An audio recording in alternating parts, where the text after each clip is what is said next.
Olá gente, beleza? Mais uma vez aqui gravando um vídeo no caminho de casa para o trabalho. Adivinha, fazendo hora extra, é verdade, de novo. E eu vou aproveitar esse caminho para falar sobre o Dia da Consciência Negra. Consciência grega? Não, negra. Porque funciona da seguinte forma: eu vi um vídeo de uma moça que falou que seria inaceitável aceitar que negros fossem católicos, porque a Igreja Católica sempre aprovou a escravatura e que hoje em dia, se alguma pessoa negra for católica, ela estaria dando razão para as pessoas que antigamente escravizaram elas. Essa informação é, cara, diametralmente oposta à realidade. Eu poderia citar nomes de encíclicas, mas isso já foi citado por vários outros veículos sobre a Igreja Católica combatendo a escravatura. E isso não começou com a escravatura no Brasil. Já desde 1400 e alguma coisa, dos Papa, acho que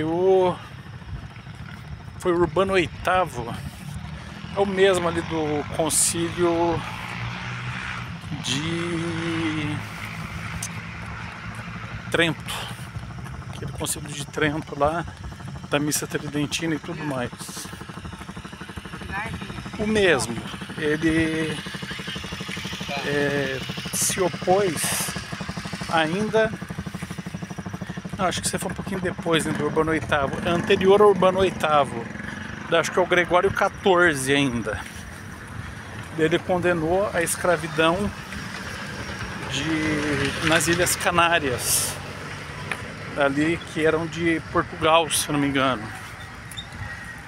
Daí, claro, ele falava só sobre os batizados e aqueles que buscavam batismo, porque a Igreja Católica só tem jurisdição sobre os católicos. Então, aqueles que já são batizados e aqueles que têm o batizado de desejo, eles deveriam,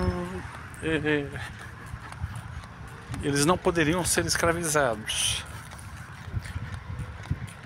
E esse daí, Gregório XIV. Gregório XVI também se manifestou contra a escravidão. Além de Gregório XIV, Gregório XVI, Bento XIV, Leão XIII. Acho interessante que Leão XIII mandou uma carta para os bispos do Brasil para eles se posicionarem firmemente, fielmente contra a abolição, contra a escravatura, a favor da abolição da escravatura. Mas só que essa carta foi editada no dia 15 de maio e no dia 13 de maio já tinha sido assinada a Lei Áurea aqui no Brasil. E daí a carta ficou um pouco que já nasceu velha, né? Mas só que demonstra que a igreja sempre teve uma postura abolicionista, contrária à escravidão.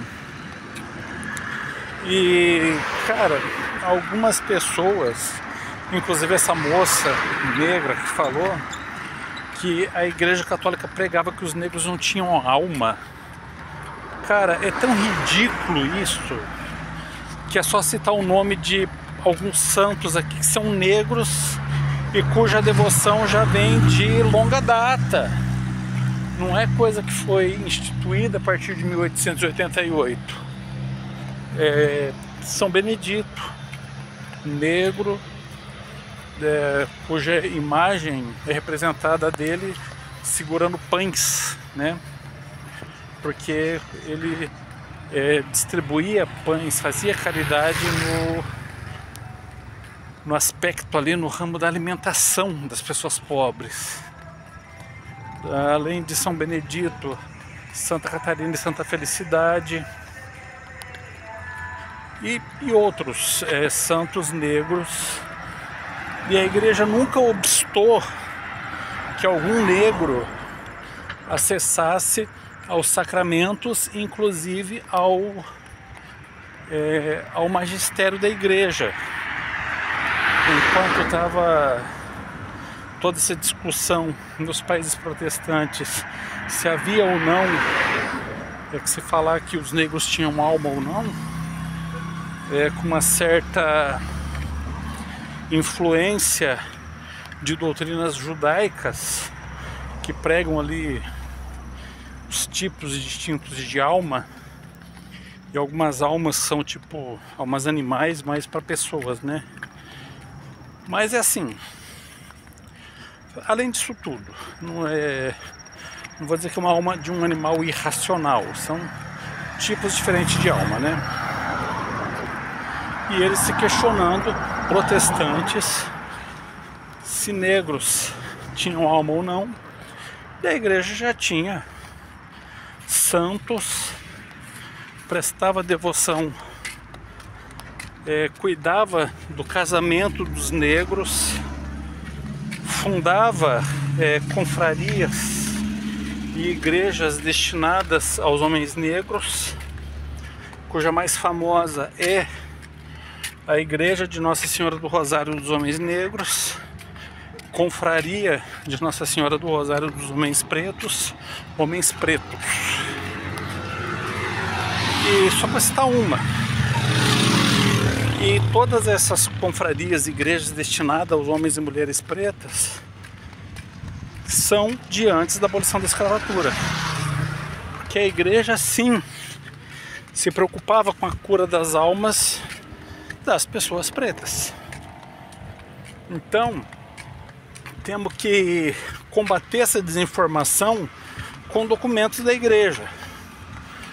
Convido todos aqui a publicar aqui, comentar no meu vídeo e colocar o link para as encíclicas do Gregório XIV, Gregório XVI, Bento XIV, Leão XIII e outros tantos papas que desde sempre se manifestaram contra a escravidão e contra o tráfico negreiro.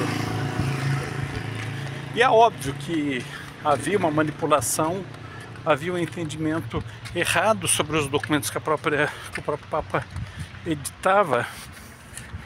E então o fato é que essa manipulação não pode ser colocada na conta da igreja, por exemplo, porque se uma hora o Papa fala que é errado você escravizar os índios, porque os índios nunca foram escravagistas, eles não são escravagistas, como são escravagistas os negros. Aí, por causa dessa proibição, começou a escravizar os negros. Mas só que a igreja, em momento nenhum, deu autorização para se escravizar os negros. Ela simplesmente falou que os negros não são escravagistas, que os índios não eram escravagistas, como sempre foram escravagistas os negros. E com base nisso daí tentaram colocar uma ressalva ali. Aí logo veio o Papa e proibiu o tráfico de escravos, mas acho que isso é desde da época de Gregório XIV ainda, é antes do descobrimento do Brasil pelos europeus. Proibiu o tráfico de escravos sob pena de excomunhão, principalmente os escravos vindo, acho que foi o Gregório XVI, se eu não me engano. Não sei se é Gregório XIV ou Gregório XVI. Proibiu o tráfico de escravos, principalmente vindos da Indonésia, se eu não me engano. Aí tentaram um tráfico de negros, foi logo proibido também, que o sentido daquela bula é a proibição de tráfico de escravo de qualquer lugar.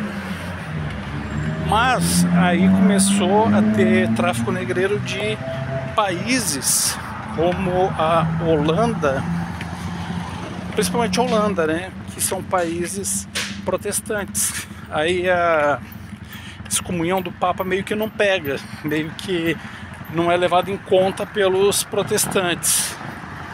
Aí continuou o tráfico negreiro com navios de países protestantes, e porque simplesmente ignoravam ali a excomunhão do Papa.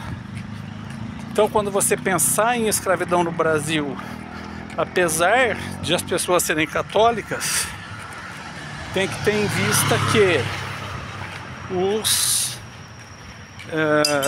navios que traziam os negros para o Brasil não eram de países católicos, porque eles não queriam ser excomungados. Eram de países protestantes que já são excomungados desde o momento da sua adesão ao protestantismo. Então, se os negros conhecerem realmente a história, e não essa história que a militância anticatólica conta, eles seriam católicos, não digo em agradecimento, mas por saber que ali realmente existe algo de sobrenatural, algo de místico, algo de verdadeiro, algo de santo, porque a postura da igreja com relação à escravidão sempre foi de repúdio e sempre tratou os negros, quer alforriados, quer não alforriados, como seres humanos, assim como os índios, chamando-os de povos gentios, mas apenas porque não existia outro termo para ser usado, ou gentios ou pagãos, aqueles que não estavam sob a jurisdição da Igreja Católica e aqueles que não partilhavam da sociologia europeia. Os gentios como objeto do estudo da antropologia. E ainda hoje em dia se faz essa distinção. Se você vai estudar um povo que não seja de cultura europeia, você vai estudá-los pela antropologia. Se você vai estudar um povo que tem uma influência da cultura europeia, já é uma sociologia. Da mesma forma, os achados antigos, se você for relacionar objetos à produção humana, é arqueologia. Se você for relacionar os objetos ou achados a outras espécies que não ser humano, é paleontologia. Então tem todas essas divisões dentro das ciências aí. Então fica aqui a minha resposta e ao mesmo tempo indignação com relação à desinformação que é prestada com relação à Igreja Católica na cura das almas, no cuidado das almas dos negros. Que a igreja sempre se importou, sempre teve os negros e os índios em grande estima. Pararam, aprenderam o idioma e conversaram com os índios, souberam já de plano que eles tinham alma, que eles não são seres desprovidos de conhecimento do bem e do mal e estão afetos à mesma lei natural que o católico praticante europeu. Da mesma forma, o negro, conhecedor dos idiomas dos europeus ou os europeus dos negros, uma vez conversando, foi possível ver que eles tinham alma. E desde quando existiu esse contato dos negros com os europeus, sempre se soube que eles tinham alma e que eles deveriam receber o anúncio do Evangelho da mesma forma que qualquer outro povo europeu. Até o próximo vídeo, muito obrigado.